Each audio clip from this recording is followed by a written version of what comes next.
So hello.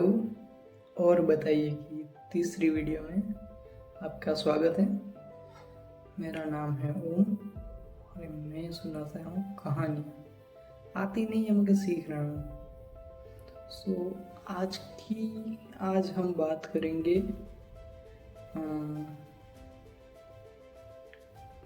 Live in present के बारे में कि जो फिलहाल जो आज आप हमारा चल रहा है उसे एंजॉय कर लीजिए, क्योंकि क्या पता आने वाले कल में आज जैसा मजा ना हो, या बीते हुए कल में जो जा चुका है अब उसमें तो कुछ होने वाला नहीं, तो उसे पकड़ कर ना बैठे।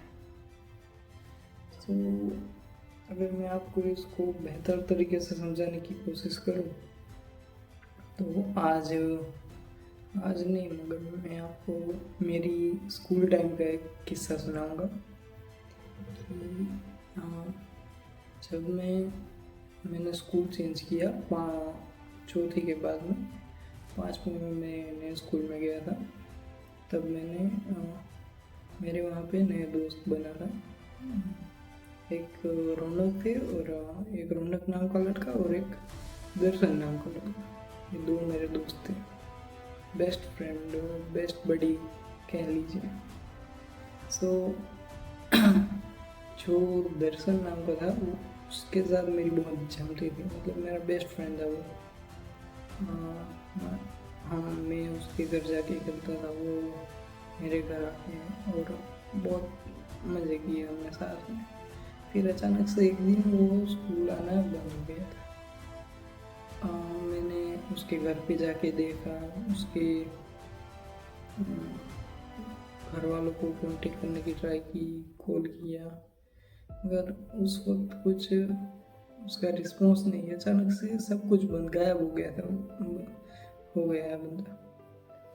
अब फिर मुझे धीरे धीरे रियलाइज हुआ कि भाई कि जब वो मेरे साथ था, जब वो मेरे साथ खेलता था या मैं उसके घर जाता था, तो वो एक अलग फीलिंग होती थी। मतलब कि हमारा ऐसा था कि हमारे गुजराती में एक कहावत है, सो बेटर अंडरस्टैंडिंग के लिए, कि तारू मारू है यार मारू मारे बाप। हमारे ये वो था कि मेरा जो है वो मेरे पापा का, और उसका जो है वो हम दोनों के बीच में है, वैसा वाला कि उसके घर जाओ तो वो उसके पेरेंट्स मुझे बहुत अच्छे से ट्रीट करते थे, मुझे खाना खिलाते थे या टीवी देखना, जो मुझे करना है वो उसके घर जाके मैं कर सकता हूँ। और मेरे घर पे जब वो आता था तब मैं उसे मना करता था कि ये मत छूना, वो मत छूना, वो मेरा मोबाइल है वो मत छूना, ऐसा सब कुछ। सो ये सारी जो थी फीलिंग्स, अचानक से एक दिन से सब बंद हो गया।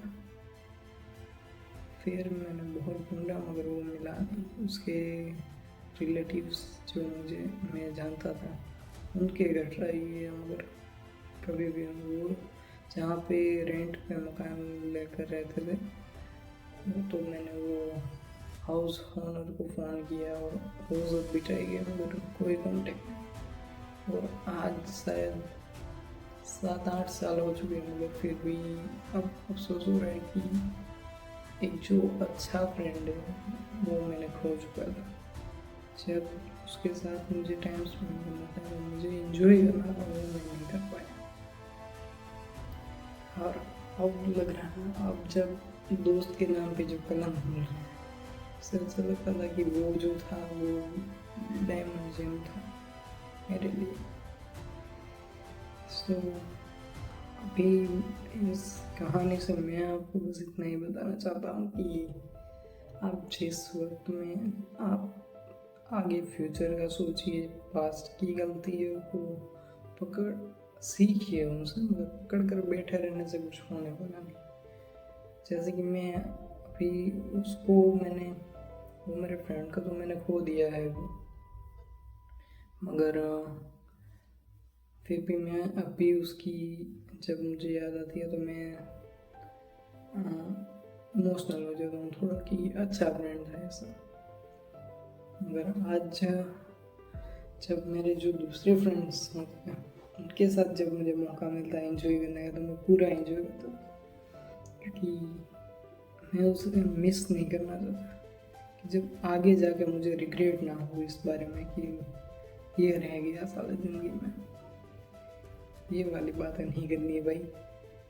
इसीलिए आज को जियो, फ्यूचर की चिंता करो, मगर आज को जीने के बाद करो।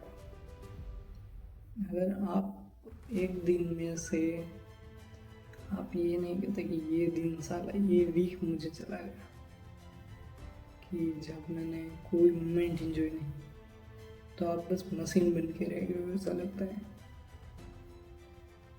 थोड़ा है मगर लगता तो सही है।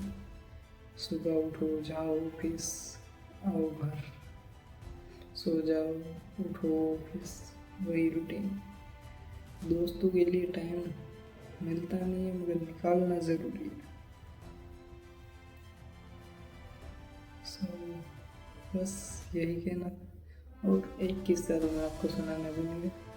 एक बार ये मेरा फ्रेंड जो था दर्शन, वो मेरे घर पे आया था, और जो पानी की टंकी होती है ना वो साफ़ करने गई। मेरे पापा घर पे थे, उन्होंने मुझे बोला, मैंने मना कर दिया कि मैं नहीं जाऊँगा, इसमें कीड़े होते हैं, फिर समझूंगा, मुझे डर लगता है। तो वो दर्शन तभी घर पे आया और पापा ने उसे फेंक दिया। उससे उससे पूछा तो वो बोला हाँ पापा, हाँ अंकल कर दूँगा। फिर उसने बेचारे ने 1 घंटे तक टंकी साफ की, टाँकी साफ की। बोला सोचिए, अगर कोई इंसान बिना मतलब कि आपको खिलाता नहीं या आपके साथ बात नहीं करता, वो आपके लिए बिना मतलब के इतना कुछ कर जाता है, आपकी फैमिली के लिए इतना कुछ कर जाता है, फिर अचानक से एक दिन गायब हो जाए, तो लगता तो है ना भाई। सो मिलते हैं अगले नए एपिसोड में कुछ नए किस्सों के साथ जो याद आएंगे, या नई कहानियाँ जो मैं लेकर आने की कोशिश कर रहा हूँ अभी।